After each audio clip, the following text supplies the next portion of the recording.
Hey everyone, this is David from Toledo Antique, and we are going to show you some items from a haul that we made at the Nantucket Island Thrift Store. So just wanted to show you what we picked up over there and some pretty cool items. So let's get started. All right, so we do have this silver plate teapot, which is very nice. This is Meriden and Company. It says on the bottom, it says guaranteed, made and guaranteed by Meriden and Company. The number is 2036. It says made in USA. I think it's silver plate. If it's not, then we got lucky, but I can't find any markings that indicate that it's anything more than silver plate. If it is silver plate though, it looks like a heavy plate was done, so it could be what's called quadruple plate. So pretty nice. And it has this nice floral pattern on the outside, embossed and just very decorative. I've had a lot of luck selling silver and silver plate items in the past, so I always take a close look at them. Items that are more decorative or a little bit fancier, I take a little bit more interest in, but this teapot seems like a pretty good one. I would hope that I could get like 150 bucks for it. I paid $20 for it, and this is pretty stable to ship through the mail. Now, talking about items that are not stable to ship through the mail, we did find this pretty magnificent porcelain teapot. Has very detailed, intricate work on it. I thought it appeared quite old. Has some crazing and things. The interesting thing is that there's like a different amount of crazing on the lid than the rest of the teapot. So maybe they were stored separately or were affected by temperature separately, because that crazing, from what I understand, it occurs when this thing, like the ceramic, changes temperature quickly. So, but on the inside, you could see that a lot of crazing. And then on the bottom, this is marked Westminster Corridge. So maybe that's like a town in England, but it has the heavy markings on the bottom. In addition to that, it has this diamond shaped marking that has like numerous numbers on it, or letters, which I'm not quite sure what all that means. But I thought, usually a lot of times I bet on the age of something. So when things appear to be a little bit older to me, I take an interest, you know. And realistically, I mean, we were buying these things from a hospital thrift store, so it is like a sense of charity. I mean, I am doing it to make money, but in the end, if you don't make money off something, you can't feel too bad about it, because hopefully it helps the hospital, helps maybe pay for someone's paycheck. So it is charity. And then we also found this alpaca silver bangle. So alpaca silver is not quite sterling silver. It's a little bit more dilute. The silver quantity in it is a little more dilute, but I like that it was alpaca silver. And I like the blue stone, which I think is probably a form of lapis. At least I'm hoping. So seems pretty nice. So I think I'll be able to sell that. I know a lot of people are interested in bangles and lapis, and so I think we'll make money with that one. This pin was very interesting to me. They just had it marked as a Victorian pin, but I looked at the clasp and it is marked 10K. The marking is difficult to make out because it appears 1K0. So but I believe that marking is consistent with 10 karat, and the way the stone is laid in the metal, I thought was also nicely designed and characteristic of precious metals. And that's likely a little emerald in this pin. So pretty nice Victorian era pin, has a nice filigree, and pretty nice item. I'm hopeful maybe I can sell it for 150 bucks. I paid 65 for it. And then one item which I'm kind of doubtful if I'm gonna make money on it, but I do really like the cut to clear crystal. So I found this decanter, which has a wonderful appearance. However, I did notice, I'm not sure, we did transport this on the ferry. So there's a small chip right above my finger there in the amber colored crystal. But I really like this decanter, so I bought it. Maybe I'll put it in my personal collection if I can't make money off of it. It's pretty decorative. I just like how it looks, really. And then there's these little cordials here that came with it, and I liked how it was detailed work on the cordial. Appeared to be like a star and possibly a bird or a flower, but maybe like an oriental design. But I liked how that star was cut in there, and I liked the fine detailed work on the cordial. So that's probably, actually these cordials is probably why I bought it more than the actual decanter, but I do like the set a lot.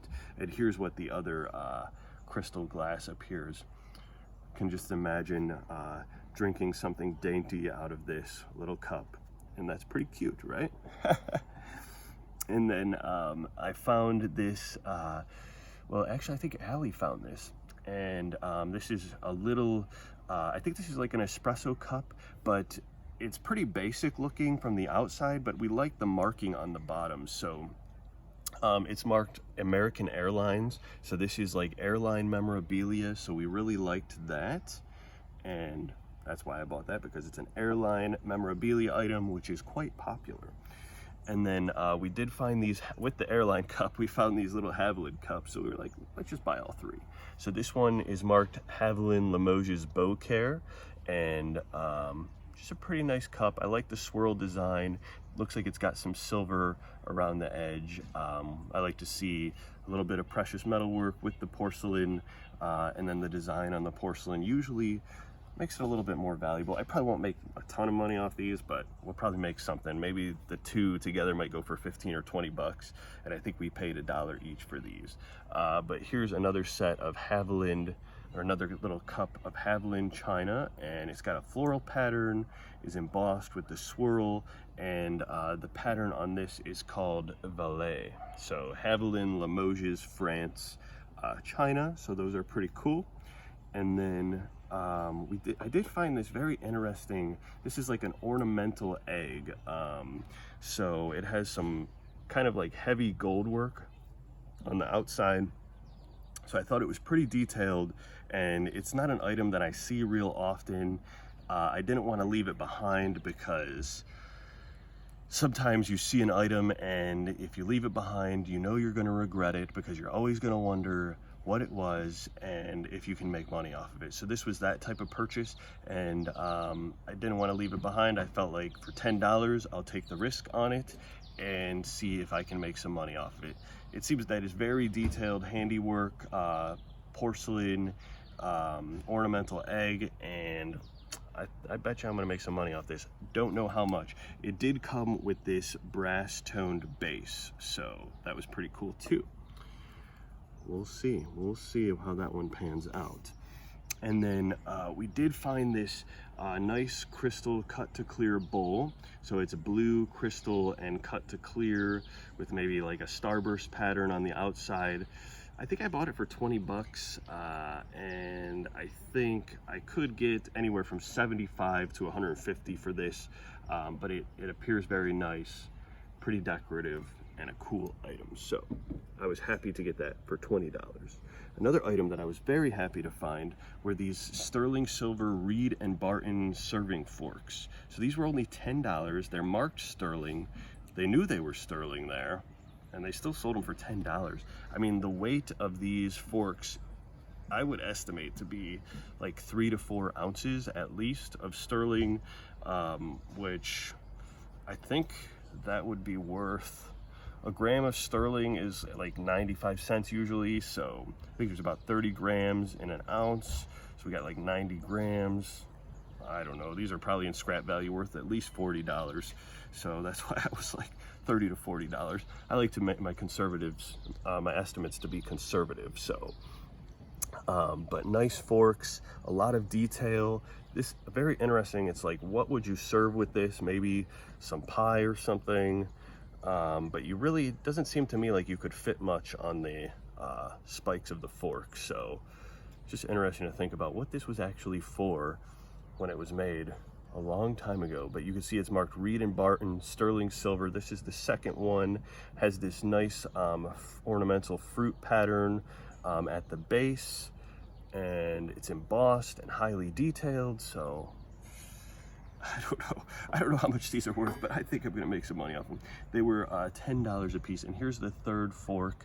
This one's more of almost like a spoon shape, but has the spikes of the fork there, and nice embossed pattern as well. Also, this one's marked sterling, but this one does not say Reed and Barton. Instead, it has a little pattern, like maybe 2 lions or something. I thought the lions were more consistent. Oh, it does. It looks like maybe an eagle and a lion, more consistent, maybe with Gorham. I thought the lion was a Gorham mark, but same pattern, so very interesting. If this isn't Reed and Barton, if it was made by 2 different companies, because they're very, very similar, so it's most likely Reed and Barton. But when I said in my previous video that they wanted what we were buying, right after I put these sterling forks up at the cash register, I said, I'll take those. Then another lady came by and started looking at them, and she was definitely interested in them because obviously these outweigh their price. So the other item that she was also looking at was this silver plate teapot, which the pattern on that's very nice. So even though that's probably not solid sterling, good purchase. I think one of the first items that I found in the shop that I wanted to buy was this Heron Hungry hand-painted plate or dish, and we've done very, very well with Heron Hungry porcelain. You can see there's nice blue flowers, and then on the back you can see the marking. So for $18 is a pretty good bet. You know, I would estimate that this actual value is at least 80, if not 100 to 150 or more. On the bottom here, you can see also, I don't usually see the imprint of Heron on the porcelain itself, but this has 1082/PB9, and it has another marking that says 269. So a lot of markings on this piece, gold around the edge and blue flowers. So I was like, oh, I'll take that. And then Allie found this nice teacup, and I like the teacup because the handle, I've had a lot of luck selling teacups like this. This one's a little bit beat up, but looks like some of the gold is worn off, but I did like the little lion claw feet.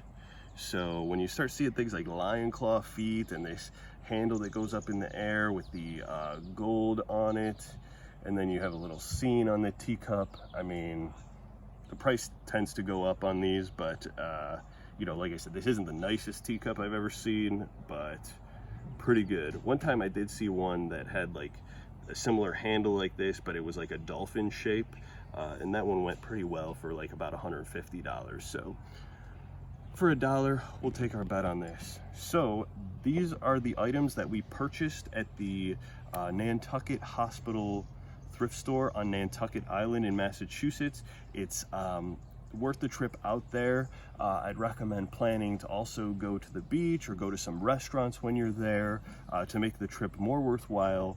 But when you go to the thrift store, they have decent prices on things. I mean, their prices, like for that Bohemian Czechoslovakian decanter, I mean, I paid $65 on the 10 karat gold pin, but I mean, it is 10 karat gold. So, but then again, you're gonna find things that are underpriced there, such as these sterling silver forks, so there will be some meat on the bone. And then you're going to want to also plan to go to the beach there if you're a beach person, or there's a very nice restaurant on the pier called Crew. If you want to check that out while you're there, that's very nice for some hors d'oeuvres, or, you know, that's where the big boats come in, where these huge yacht boats come in, and then I think they go to dinner there. So plan to do some other things while you're there, but the tickets over there will cost you about $180. So a little bit expensive to get there, but definitely a fun time, and you can go thrifting while you're there. How cool is that? All right, well, don't forget to subscribe to the channel and leave a comment. Let us know if you saw anything you liked or what your favorite item was, and also give us a thumbs up to boost our video a little bit, and we'll see you next time. Thanks for tuning in.